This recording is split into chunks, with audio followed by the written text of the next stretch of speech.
So this is Steve, and we're here tonight with Joel Benz, who is running for the Allen County Council 3rd District seat. He's a Republican, first time running for an office, public office.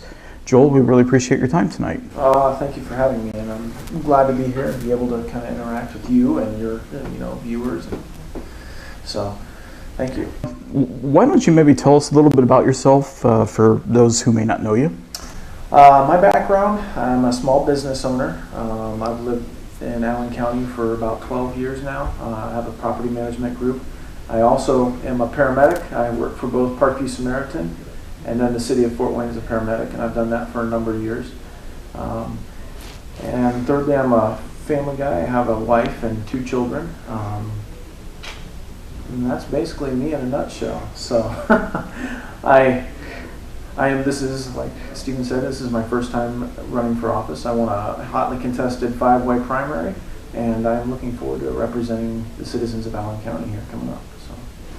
So, why did you decide to run? A number of reasons. Partially, my background, I think, is probably the biggest contributor. Just growing up in a strong family that valued our country, I think, really motivated me to think about politics as a way of expressing myself and giving back to the community. Secondly, being an EMS, obviously, as a public servant, you see a lot of things that go on that you think, I would like to have a bottom-up approach instead of a sort of a top-down approach. So, kind of having been in the trenches and seen what goes on, just being able to enable the gentlemen that are, involved in public safety, as somebody who's been there and seen it, what goes on, I think is a really valuable thing. And so those 2 things kind of spurred me to, be interested in running and then be willing to take this step. So. Sure. So what's the role of county council in local government? Honestly, that's a good question, because I think a lot of people really don't, pay attention to county government. It's the federal level or the state level that really get the attention. But county government is obviously very important. It's one of the closest government levels to you and I as we, interact on a daily basis. They make a lot of decisions relating. County council specifically is the budgetary arm of local government. Obviously, the commissioners take care of any legislative issues, but when it comes to appropriating the budget, that's the county council's job, and there are 7 of them currently as the current format that make decisions. And it's a majority vote, and so they go through line items and decide what's going to be able to be paid for this year and what's not, and so that would be my job. Talk to me a little bit about what you think are the top 3 issues that are going to be facing the county council over the next 4 years. There are a number of issues. One of the main issues that's coming down the pike, a lot of your viewers probably will already have heard about the changes to the criminal code. That is a big deal for our local community, because not only does it change the way things, before, there were 3 levels of felons and now there are 5. And the state is saying that if there are sentences less than a year and, if they meet some other qualifications, basically they aren't going to be willing to put them in prison. And so at a federal or a state level, so they're going to push that back on the county, which is going to generate a tremendous amount of, or influx of, individuals who are going to have to be paid for at a county level, and that is going to put some tremendous pressure on not only funds but also facilities. We're already at capacity for the number of people that we can run, house now, and whether it's work release is bursting at the seams. Just across the board, basically, we're at capacity, and so moving forward, finding and looking for ways that are efficient to take care of that. We don't obviously want to release a violent criminal into the streets, just because we don't have room and because the state won't take him. So, and also, I think because of this, it really gives county level people, county level judges, and the council and the commissioners an opportunity in law enforcement to look at, how are we utilizing our programs? Are they not only efficient, are they effective? And are there better ways that we can go about caring for criminals and those that have committed crimes, rather than just putting them in prison, locking them up, allowing them to interact with hardened criminals and kind of go down progressively down the tubes, so to speak. And so, but as far as the county council's job on that, we would have to appropriate, any funds for new facilities, and that could cause us to look long-term and say, okay, is it more cost-effective for us to, the county jail has some areas that could be renovated. We would have to put cells in there at a fairly significant expense, but those cells would be reusable, for, any facility. So does that make sense, or does it make more sense to possibly, find a new building and do something more efficient? I think it's in Gary area. They have basically twice the amount of prisoners and about not quite half the staff, but a significant reduction in the amount of staff. And they are able to, effectively care for the people in their care without additional staff. That's a significant cost savings. And so does it make more sense for us to, invest in some new facilities that will be more efficient, or to renovate what we have? Those are some of the kind of decisions. So that's probably the biggest issue coming down the pike. I'd say, secondly, is always economic development. That's something that I, as a council member, want to focus on. I'm a small business owner. I hold an MBA from St. Francis.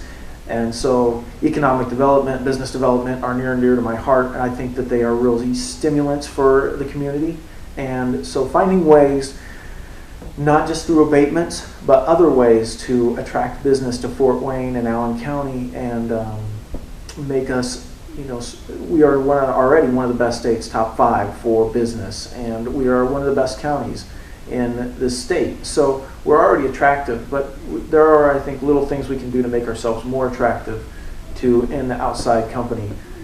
And so that would be my focus, is finding those and pursuing those. Thirdly, anytime you think about the county, you think about roads and things like that.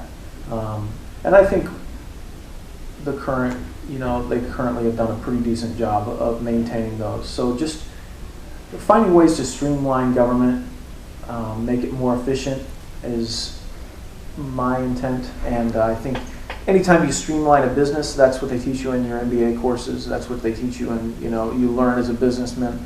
Just finding more ways to be efficient saves everybody money, and that's the things that I would look for. Do you think it might come to a point where the city should share in the costs of the criminal justice system that's now borne by the county? I would hope not. I mean, because those have just been separated, that's not been something that, that's always been the county side of things. And so to ask the city to do that additional expense, I don't think would be, I think there are other measures that we could pursue before we would have to go, down that road. Mm-hmm. Sure. Talking about economic development, from a county council standpoint, what are some of the things that you can do, or that the council can do to help spur economic development in the county? The other effective method, I think, has been abatements, utilizing those. And then this business property tax we have the opportunity to do away with, or at least make some adjustments to, that would maybe incentivize businesses to come to Allen County. So I think there are a lot of things that we can look at, take a hard look and say, these are positives for Allen County.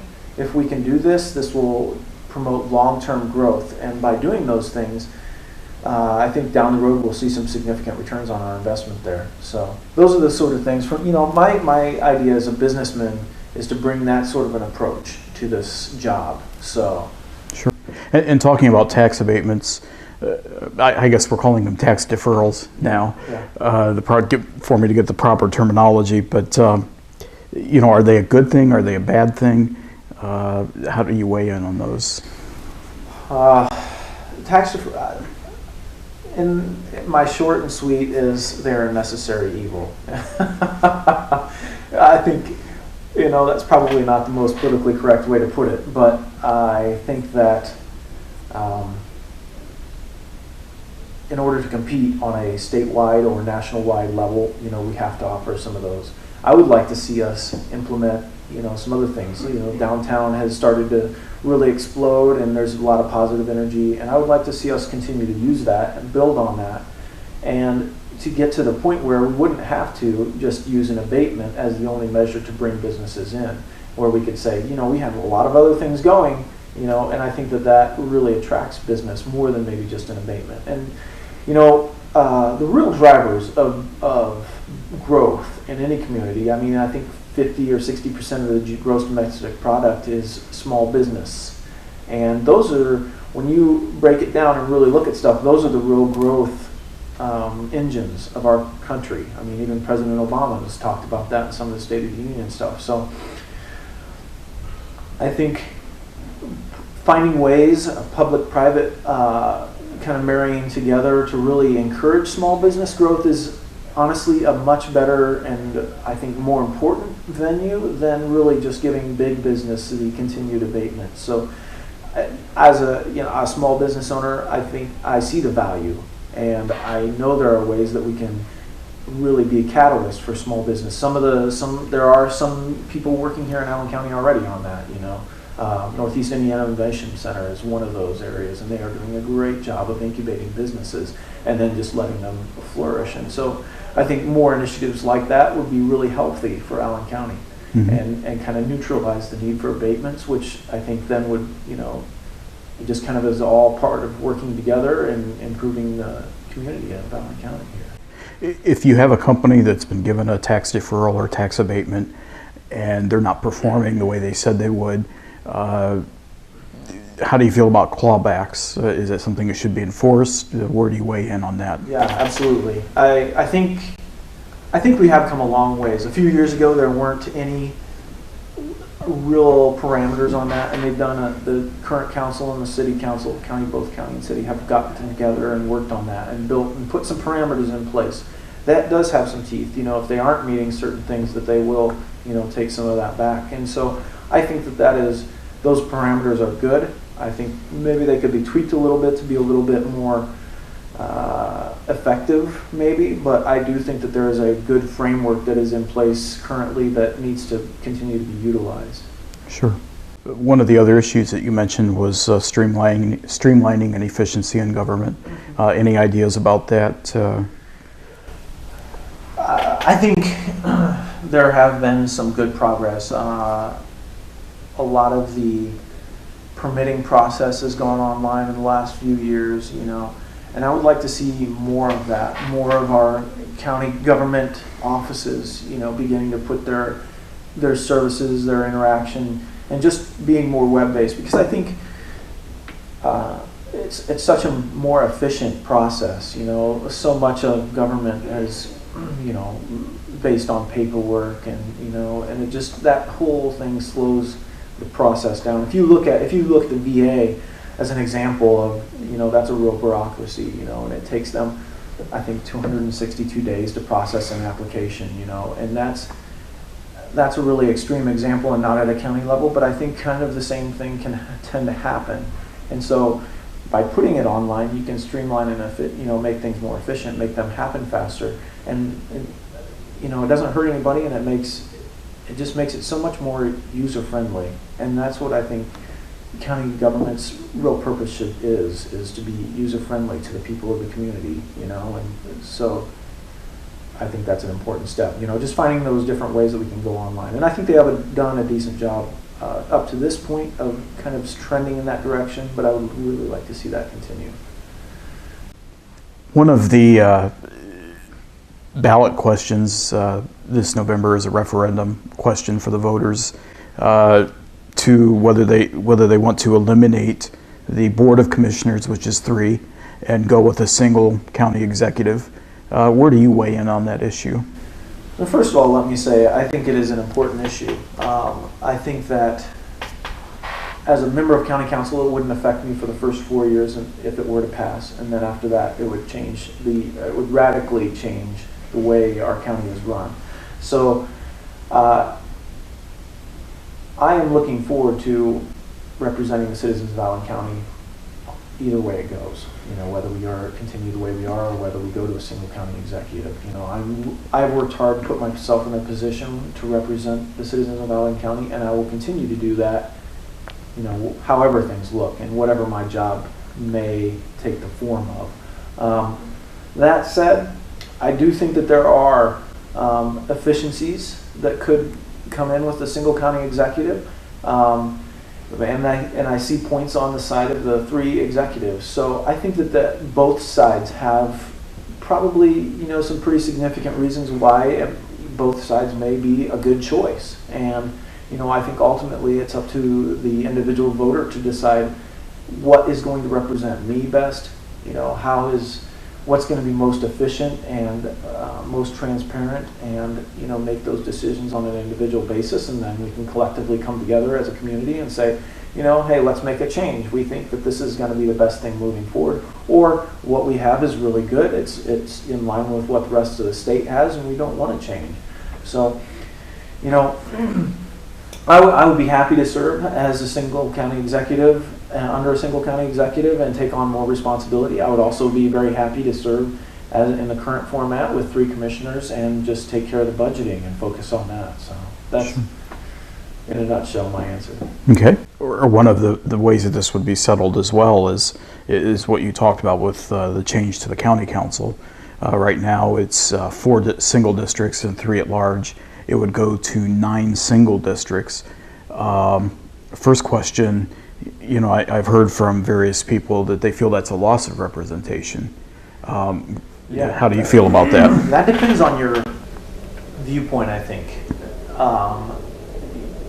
In our current format, you do vote for 4 of the county, 3 at large, plus your own representative, and then also the 3 commissioners. So you actually are voting for 7. And if things would change, you would vote for your single district, which is 1, and then you would vote for the single county executive, so 2. However,